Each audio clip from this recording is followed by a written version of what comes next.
In quanti secondi siamo capaci ormai di liquidare decine di morti e centinaia di feriti e di parlare d'altro? Questo secondo me è il nocciolo del problema, perché alternative possibili esistono, credo anche che Emergency nel suo piccolo lo faccia e credo che questo sia l'unico approccio che ci può portare un pochino più distante dal baratro a cui ci stiamo avvicinando a lunghe falcate, insomma. Buonasera, buonasera e ben ritrovati, è bello rivedervi qua nuovamente. E grazie, sempre grazie per aver scelto di trascorrere questo pomeriggio insieme a noi. Benvenuti quindi, benvenuti al primo incontro della rassegna nostra culturalmente, che ormai è giunta al terzo anno. Grazie a Elisa, la libraia, e al gruppo Emergency di Budoni presenteremo il libro purtroppo postumo di Gino Strada. A condurre la presentazione sarà la poetessa Rosalba Sacca, nonché per tanti anni volontaria di Emergency. Quindi io vi auguro buona serata e buon ascolto.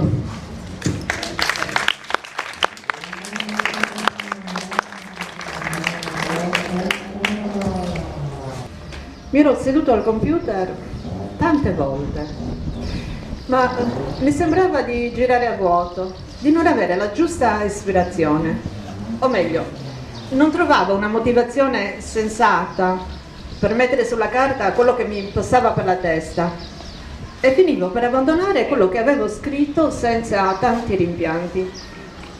Mi dispiaceva però, perché mi sembrava di lasciare qualcosa in sospeso, qualcosa di incompiuto. Alla fine Simonetta mi ha spinto a tirare le fila di quello che ho visto e di quello che ho vissuto. Non un'autobiografia però, un genere che non fa per me, ma quello che ho capito guardando il mondo dopo tutti questi anni in giro. Questo libro allora, a partire dalla decisione di scriverlo, lo devo a lei, a Simonetta, alla sua capacità di interessarsi sempre alle cose importanti e anche alla sua tenacia che mi hanno fatto tornare la voglia di raccontare e di raccontare soprattutto ai ragazzi, a Leone, a Pietro, i più giovani della famiglia, che magari si stancherebbero di ascoltare i discorsi di un vecchio, ma si leggeranno ogni tanto una paginetta la sera prima di dormire.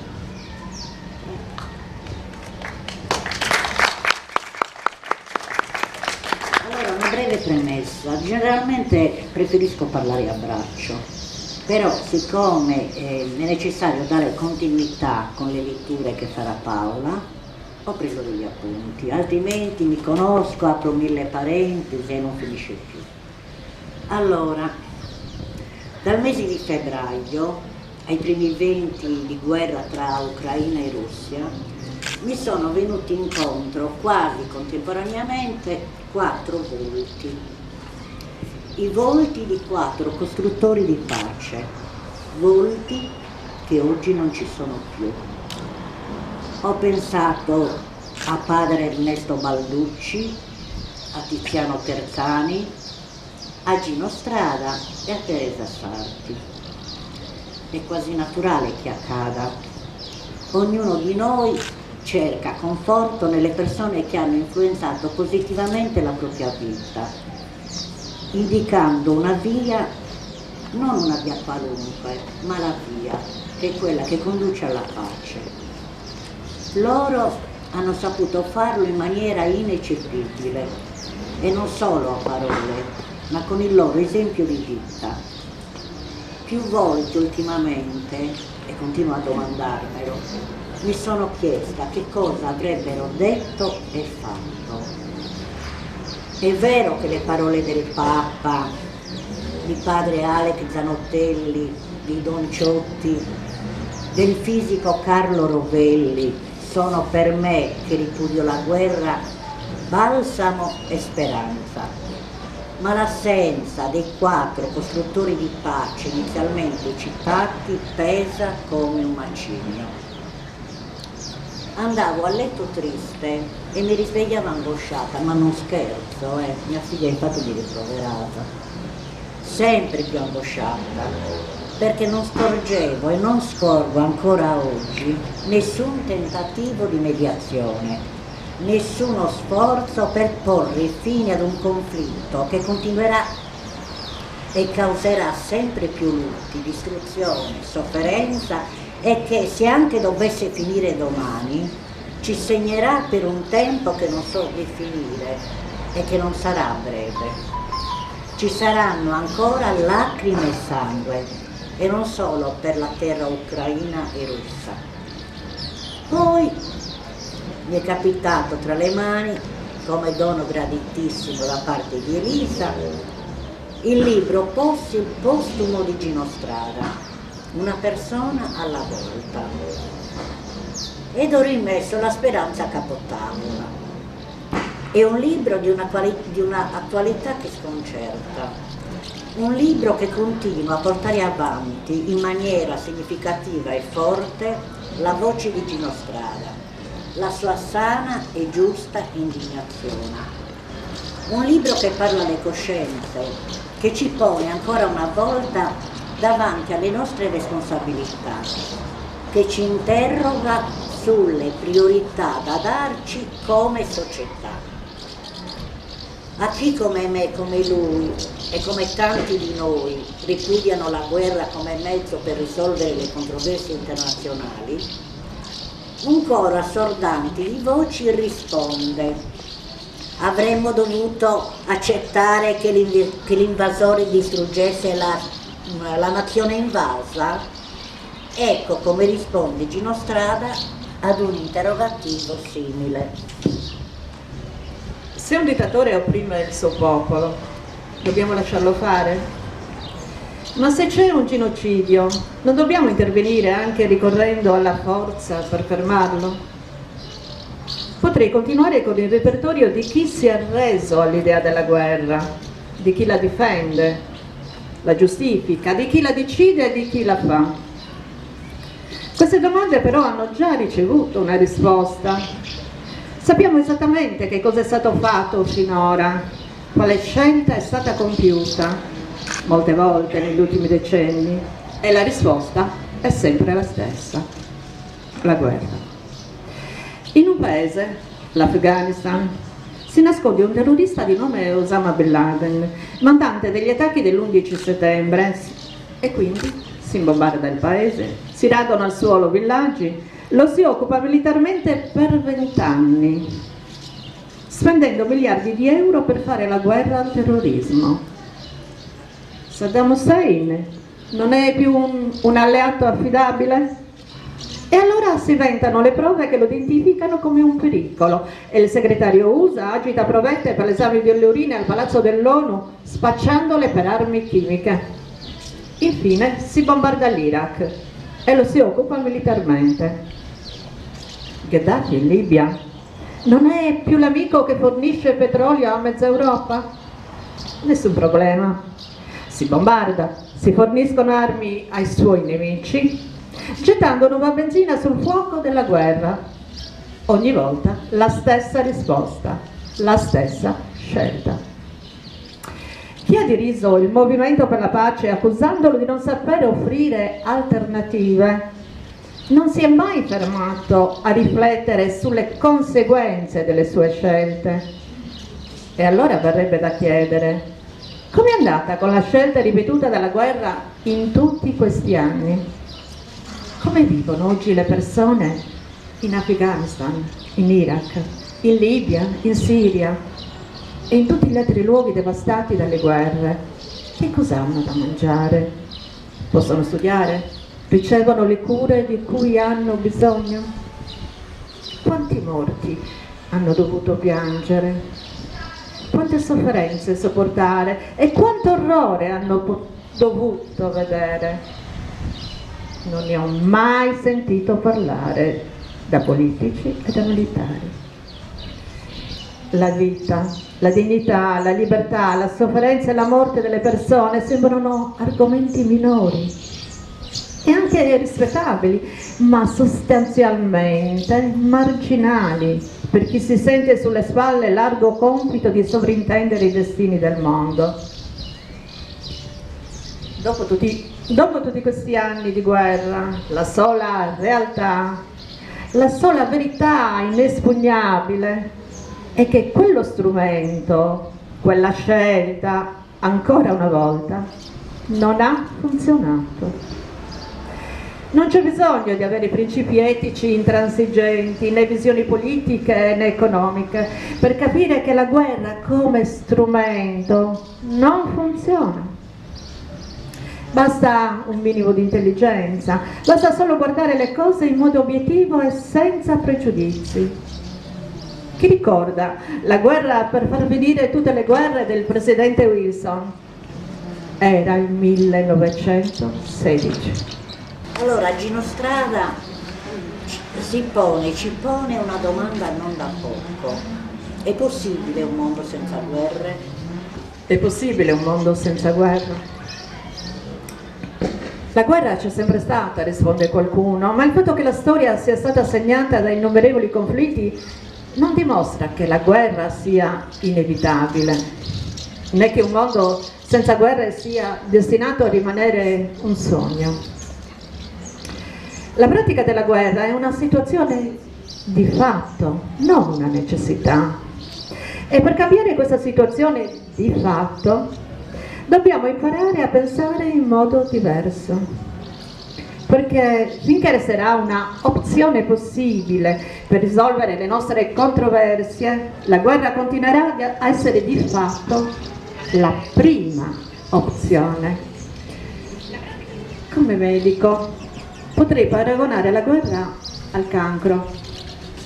Che il cancro continui a tormentare e a uccidere molti di noi non significa che gli sforzi della medicina siano inutili. Al contrario, è proprio la persistenza della malattia a spingerci a cercare con ancora più determinazione il modo di combatterla. In tutti i luoghi e le culture del mondo, l'uccisione volontaria di un essere umano è considerata un crimine ed è perseguita ed è punita. Non solo è vietata dalla legge, la repulsione all'idea di uccidere è talmente cresciuta che è stata interiorizzata in ciascuno di noi. Dobbiamo allora iniziare a vedere la guerra per quello che è realmente, l'uccisione volontaria di tanti esseri umani. Non importa quale sia la ragione o la causa di un conflitto, è lo strumento guerra a essere un crimine. Eliminare l'ipotesi della guerra dagli strumenti che regolano la convivenza umana è la scelta più razionale, più realistica e sicura per i cittadini del pianeta, ma non possiamo aspettarci che lo facciano perché hanno sempre e comunque votato a favore della guerra. Dovremmo impegnarci noi in prima persona per buttare la guerra fuori dalla storia. Tocca a noi agire prima di ritrovarci in mezzo ad altri morti e ad altro dolore. Possiamo parlarne come di un'utopia. Si usa spesso questo termine con un tono di sufficienza, come si fa con i sognatori o con i mezzimati, ma utopia non è il nome dell'assurdo. Utopia è il nome dei desideri, delle idee, dei progetti che possono diventare realtà. Fino a 2 secoli fa c'era chi pensava che l'abolizione della schiavitù fosse un'utopia. Possedere schiavi allora era considerato vantaggioso per organizzare la società economica. Ma un grande movimento che ha coinvolto per decenni centinaia di milioni di cittadini ha portato all'abolizione della schiavitù nelle nostre leggi e nelle nostre coscienze. L'ha fatta diventare un tabù. Esistono, è vero, ancora forme di schiavitù, ma quasi ovunque la schiavitù non è più la regola del mondo. 60 anni fa negli Stati Uniti era un'utopia l'idea di cancellare la segregazione razziale o anche solo di pensare di candidare un sindaco nero. In 44 anni l'impensabile è diventato possibile e un uomo di pelle nera è stato eletto presidente, acclamato da elettori neri e bianchi insieme. L'utopia può può avere un passo imprevedibilmente veloce.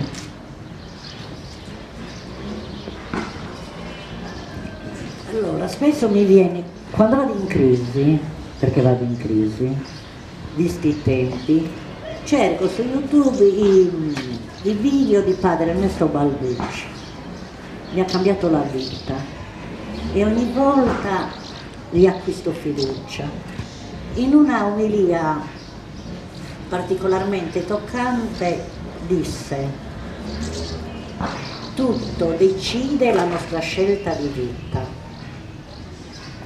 Se tu scegli di vivere facendo centro su di te, hai voglia a studiare, hai voglia di diventare un luminare universitario, un premio Nobel, non capirai nulla. Ma se tu scegli, decidi di vivere ponendo il centro di te, fuori di te, nel mondo, tra le creature, lì è la vera sapienza. Ma questo non è un dono precisa che si ha nelle accademie universitarie, si ha per partecipazione. E noi dobbiamo tenerci pronti a queste occasioni, quando la sapienza busserà alla nostra porta.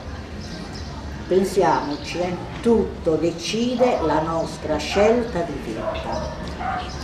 Dovremmo domandarci: io che faccio nel mio piccolo per porre il centro di me fuori di me? Personalmente ho scelto di fare l'insegnante elementare. Sinceramente l'ho fatto per imitare mio padre, del quale ero perdutamente innamorata. Però poi ho capito, crescendo, che sarebbe stato il mestiere che mi avrebbe permesso di stare in mezzo ai sorrisi. Infatti io andavo a scuola col sorriso e uscivo col sorriso per 40 anni, è vero Mali? E quindi ho sempre posto, e qualche alunno appunto che è presente può darne testimonianza, la poesia al centro dell'azione didattica, è ovvio, però soprattutto la pace.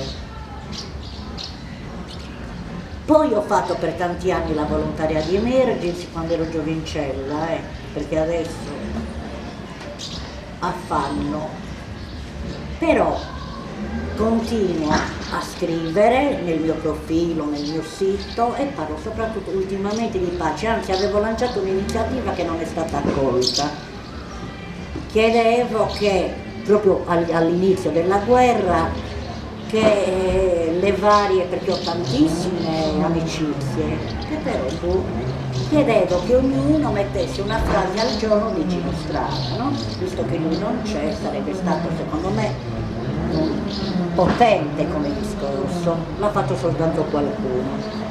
Però un amico della Nuova Sardegna, un caporedattore, si chiama Luciano Piras, che già dai primi mesi, dal primo periodo, allo scoppio della guerra, nel suo blog sta portando avanti ancora oggi un'iniziativa particolarissima, intitolata Non Querimus Guerras, la voce dei poeti. Quindi tutti i poeti della Sardegna e non solo partecipano con i loro versi e si porta avanti questo tipo di discorso. E ho notato che Luciano Piras, che io stimo moltissimo, senza saperlo, si è messo sulla scia di Tiziano Terzani, che nel suo libro Un indovino Medistes, chi non l'ha letto lo legga, perché anche questo è un libro che cambia la vita, scrive: scorgendo l'ombra di isole lontane, me ne immaginavo una ancora abitata da una tribù di poeti tenuti in serbo per quando, dopo il medioevo del materialismo, l'umanità dovrà ricominciare a mettere altri valori nella propria esistenza. Tutto, ripeto, dipende dalla nostra scelta di vita. Sempre A proposito di scelte, non è un discorso che ho fatto a caso adesso, non è che ho fatto un riferimento casuale anche a padre Ernesto Balducci, l'ho fatto perché ne parla Gino Strada in questo libro. A proposito di scelte, Gino Strada così scrive: secondo l'Istituto svedese di ricerca sulla pace, nel 2020 la spesa militare globale ha continuato a salire sfiorando i 2.000 miliardi di dollari. Il bilancio dell'Organizzazione Mondiale della Sanità è poco più di 2 miliardi di dollari, cioè lo 0,10%, ripeto, 0,10% di quanto si spende per le armi. Mentre il PIL mondiale calava a causa della pandemia, la quota della spesa militare è aumentata in molti paesi. Ogni F-35, cioè uno solo, costa 135 milioni di euro, e cioè quanto allestire 1000 posti letto in terapia intensiva. E quindi basta scegliere, non è difficile. Un ragionamento semplicistico, dirà qualcuno, già gli impegni internazionali, gli equilibri geopolitici e persino i posti di lavoro vengono evocati da decenni per dire che no, non è possibile togliere soldi alla guerra. E invece un modo diverso di vivere su questo pianeta è possibile. È possibile vivere in una società che rispetta alcuni principi che sono indiscutibili e non negoziabili: i diritti umani. Non è una questione di risorse che mancano, ma di scelte che non si fanno. La vita delle persone o la guerra? La salute, l'istruzione gratuita, un lavoro dignitoso o fame e sofferenza per molti? Non è troppo tardi per andare in una direzione più giusta. Non lo faranno di certo i nostri governanti, non lo faranno i politici. Spetta a noi, in quanto persone, e non in quanto cittadini di questo o di quel paese, ma in quanto persone che si riconoscono semplicemente come membri della stessa specie. Spetta a noi invertire la rotta per evitare la sofferenza di centinaia di milioni di esseri umani. Non è troppo tardi per far sentire la nostra voce di cittadini del mondo. Oggi ho sentito Gino Strada, e lo scrivo anche nel libro, affermare: io non sono un pacifista, sono contro la guerra. Io inizialmente mi domandavo, ma non è una contraddizione? Boh. Ci ho pensato bene, perché certamente non poteva essere detta una frase così a caso, e ho capito. Dietro la parola pacifista si nascondono tutti. Tutti dicono di essere dei pacifisti, e poi cosa fanno? Votano in favore delle guerre, cioè le chiamano esportazione della democrazia, come le chiamano anche missioni umanitarie, no? E poi costruiscono le armi e le mandano o le regalano. Sentiamo cosa scrive Gino Strada a proposito del suo essere appunto contro la guerra e a proposito dell'attivazione della macchina della propaganda. L'avete notato? È nata subito. Chi esprime un pensiero diverso, anch'io sono diventata putiniana, chi esprime un pensiero diverso viene catalogato e guardato con sospetto, non si vanno a cercare le motivazioni, a capire. Certo, la guerra è sempre, per carità, è un assurdo. Comunque, cioè questo libro, ecco perché mi ha meravigliato moltissimo, perché sembra scritto per commentare la situazione attuale. La macchina della propaganda l'hanno messa in atto subito. Vediamo cosa dice Gino Strada a questo proposito.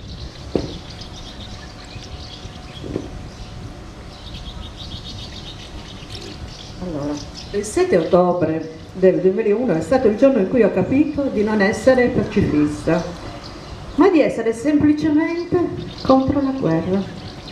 Non so perché sia successo proprio in quel giorno, forse solo perché prima o poi arriva il momento di dire basta. Dopo anni passati tra i conflitti mi sono scoperto saturo di atrocità, del rumore degli spari e delle bombe. E lì, in Afghanistan, dove avevo vissuto per tanti anni operando feriti, non ce l'ho fatta più a sopportare l'idea di una nuova guerra. Così, alla vigilia di un'altra ondata di sofferenza, di morti, ho detto il mio no.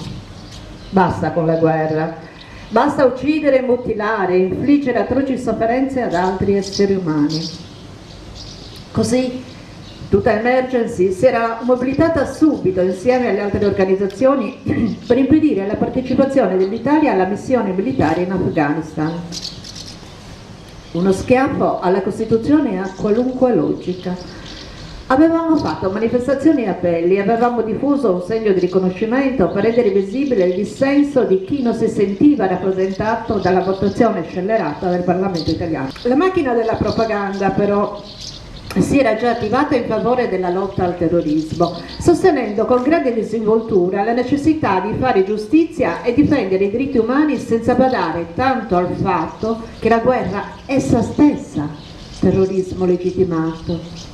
Ingiustizia assoluta, violazione irrimediabile di ogni diritto. Qualsiasi possibilità di dibattito si chiudeva immediatamente. Davanti ad ogni obiezione le reazioni erano per lo più accuse di essere traditori dell'Occidente e amici dei terroristi. Al massimo potevamo aspirare al rimbrodo paternalistico di chi ci trattava come bambini che vogliono sedere al tavolo dei grandi, su caro adesso vai a giocare. E poi c'erano quelli che, e allora cosa avreste fatto voi contro i nazisti? Ogni appello all'umanità e alla ragionevolezza cadeva nel vuoto. Infatti volevo chiarire, per concludere il pensiero di prima, per essere pacifista, come dichiarano tanti di esserlo, è meglio togliere gli equivoci e dire chiaramente sono contro la guerra. Allora, è possibile per un medico che opera in zone di guerra essere neutrale? Gino Strada risponde così. Lavorare in un paese in guerra è sempre difficile. È impossibile trovare una regola perché le situazioni sono sempre diverse e bisogna dialogare, capire. Anche nei momenti di grande tensione e di paura bisogna insistere, ricominciare, a volte correre contro il tempo, perché in una guerra gli umori, gli stati d'animo cambiano di continuo. Rispettare alcune condizioni semplici ma importanti aiuta. Innanzitutto, curare bene le persone. Questa è la prima garanzia, perché se le persone sanno che per loro e le loro famiglie il tuo ospedale è una risorsa vera, saranno pronti a difenderlo se e quando servirà. Quantomeno ci penseranno 2 volte prima di farti un danno. Poi, qualunque cosa accada, devi sempre ricordarti che quella non è la tua guerra. Non puoi permetterti di schierarti, neanche quando vedi le cose peggiori, perché le tue possibilità di azione diminuirebbero drasticamente e altrettanto drasticamente aumenterebbero i rischi. C'è per me una motivazione anche personale, un ribrezzo per le conseguenze della guerra, i morti e i feriti, che mi ha sempre impedito di parteggiare per uno qualsiasi dei contendenti. Infine, devi essere indipendente, sempre. Significa che devi tenere separati i tuoi obiettivi da quelli politici, da quelli militari, da quelli economici, di chi hai intorno. Volevo raccontarvi anche a questo proposito un episodio tratto da Papa Galilei, secondo me Ali te lo ricordi. Allora, uno si chiamava proprio Ali e l'altro Merito, siamo in Afghanistan e appartengono a 2 fazioni diverse e sono ricoverati nella stessa stanza. Il clima è tesissimo ognuno vorrebbe andare in un'altra, cioè lontano da quello che considera nemico. Gino Strada si siede vicino a loro e dice: io non so niente di questa guerra, però tu sei paralizzato, a te manca un braccio, penso che il vero nemico sia la guerra, non vi pare? Non a caso poi questi diventeranno anche amici.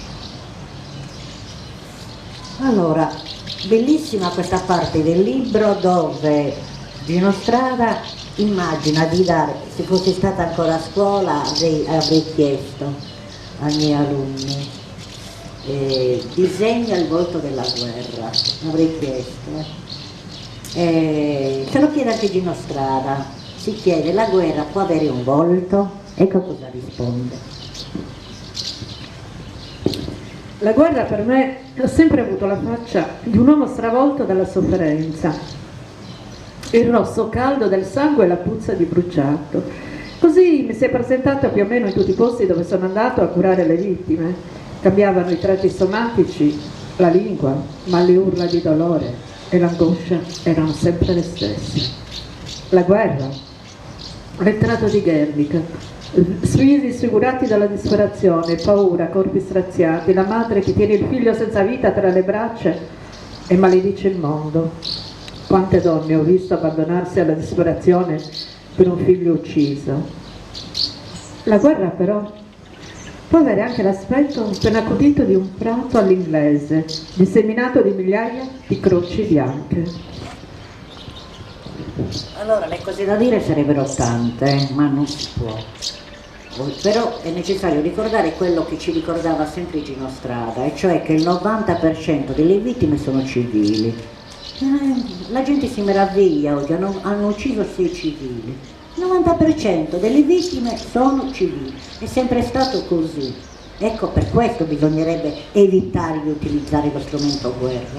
E che poi la prima vittima di ogni guerra è la verità. Abbiamo quasi concluso.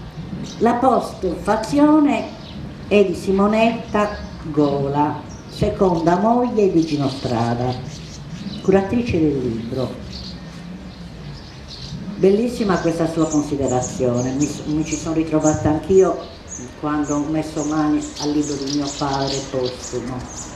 Lei dice: quando è arrivata la tempesta, scrive fra le altre cose, riprendere il filo delle tue parole mi ha aiutato a tenere la testa fuori dall'acqua. Parafrasando questo pensiero, posso affermare che anche per tutti noi, che guardiamo nella stessa direzione di Emergency, leggere e rileggere questo libro servirà a tenere la testa fuori dall'acqua, nella consapevolezza di aver ricevuto in eredità un gran bel sogno che prima o poi, attraverso i nostri passi, le nostre braccia, la nostra tenacia, potrà e dovrà realizzarsi. Allora, stiamo arrivando alla conclusione. Termino con 2 significativi ricordi di Gino Strada. Il secondo ricordo ha una particolarità, scoprirete poi perché.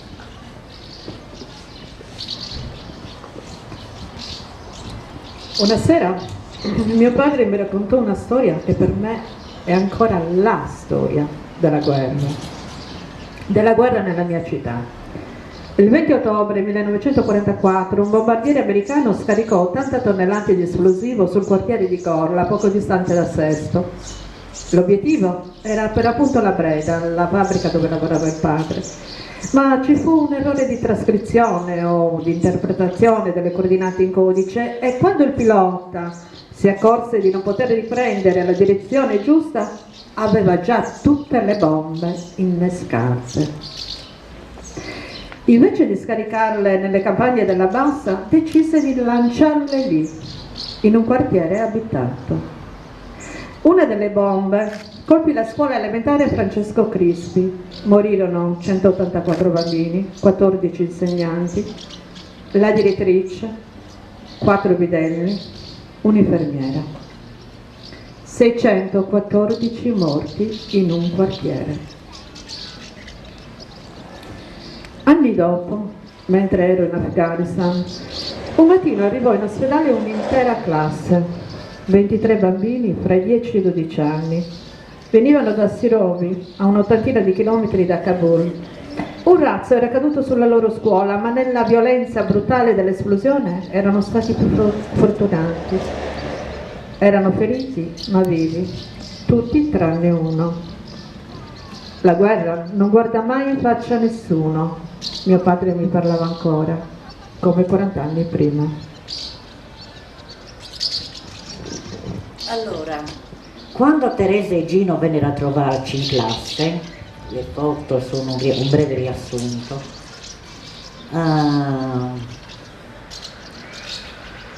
avevamo portato già dalla seconda elementare un lavoro su Emergency, mi era arrivato come dono da parte di mio figlio il suo libro Pappagalli Verdi. Mio figlio passeggiava a Pisa casualmente, vede questa presentazione del libro, allora Gino Strada non era famoso, era il 1999, Emergency era già nata, però poco diffusa la questione.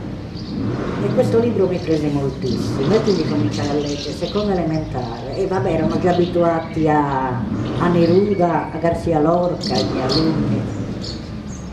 Quello dell'incontro con Gino Strada e Teresa Sarti. Insomma, prima di salutare i bambini scrissero: Alice, vieni tu, la volta che c'era Gino Strada non hai avuto il coraggio di leggere, leggilo tu, vieni, dai, vieni, leggi il biglietto che ci ha lasciato. E va bene, la volta però te ne sei pentita amaramente dopo, ora fatti coraggio e vieni. Ovviamente lei è l'alunna, timida ieri, dai.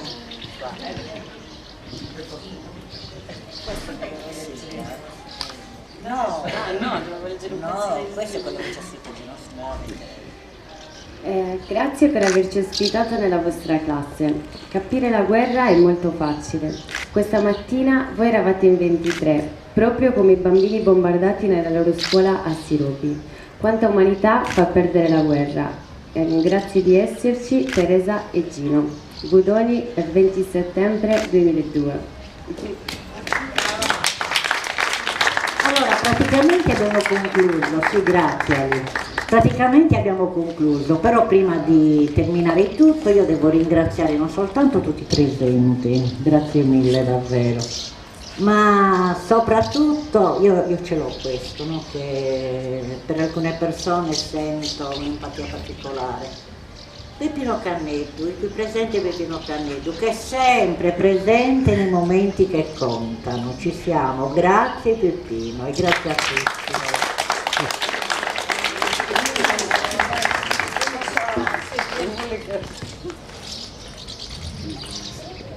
Allora, buonasera a tutti, parlo come volontaria del gruppo Emergency di Budoni, quindi parlo a nome anche delle altre volontarie che questa sera sono qui presenti, poi ce ne sono anche molte altre che oggi non ci sono.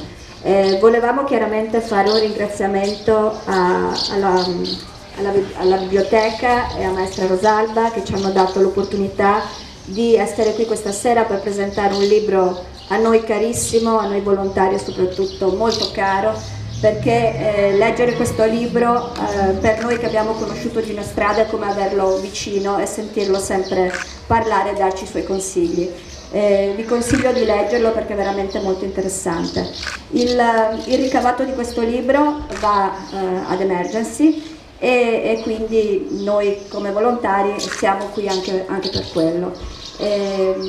Ci farebbe anche piacere, noi siamo un gruppo piccolino però abbastanza attivo, se qualcuno di voi si vuole avvicinare anche per sapere che cosa facciamo, che cosa non facciamo, abbiamo la nostra sede presso l'Impiddu all'ex scuola elementare e a breve faremo il 25 giugno presso San Gavino in un salone, faremo una cena e il devoluto sarà anche in questo caso dato ad Emergency. Non voglio soffermarmi nel libro perché Rosalba è stata bravissima e anche Paola a raccontarci il libro, quindi ancora una volta ringrazio e grazie a tutti.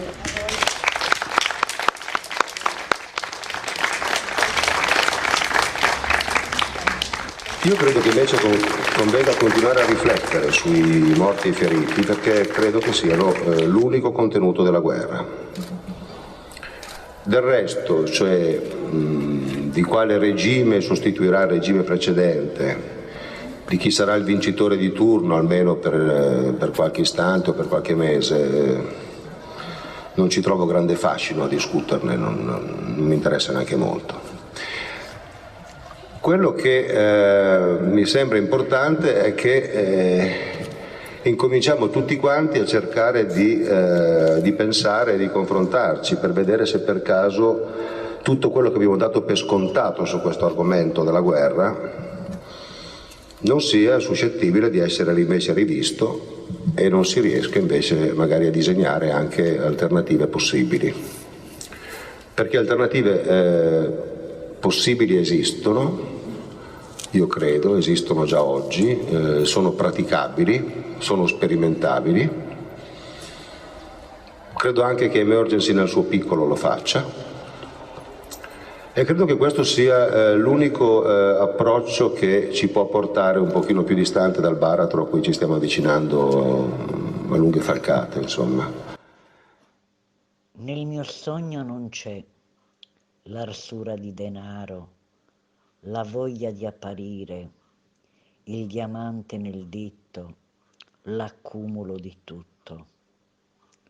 Nel sogno di mio padre, nel mio sogno di madre, nel tuo sogno di figlio c'è soltanto uno straccio di pace.